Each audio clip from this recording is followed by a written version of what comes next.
দোকানপাটও আছে, দেখা গেছে এলাকার মাসিরে কইলো ভালো একটা দোকান লয়ে দিব, হয়তো এলাকার মাসি ঈদের সাথে 2 সাইড 5 টাকা দেয়, কিন্তু এমনি চাইলে কিন্তু দিব না।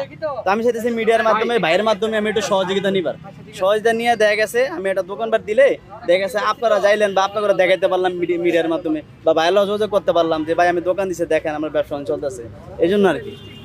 মূলত ভাই আমি সব মানে সকল প্রবাসী ভাইদের দৃষ্টি আকর্ষণ করছি, এই ভাইটি চাচ্ছে আসলে নিজ এলাকায় উনি যেখানে থাকেন ওনাকে ব্যবসা ওইখানে উনি ব্যবসা বাণিজ্য করে খাওয়ার জন্য। যারা প্রবাসী ভাই আছেন যেভাবে মিজান ভাইয়ের পাশে এসে দাঁড়াচ্ছেন, ঠিক সেইভাবে এই শাকিল ভাই, উনি প্রতিবন্ধী, ওনার একটা ছেলে একটা মেয়ে, ওনার একটা পা নেই, তো সকালে ওনার পাশে দাঁড়ার চেষ্টা করেন। ভাই আপনার ফোন নাম্বারটা বলেন, এই যে আপনার বিকাশ নাম্বারটা আপনি বলেন। 01726510103।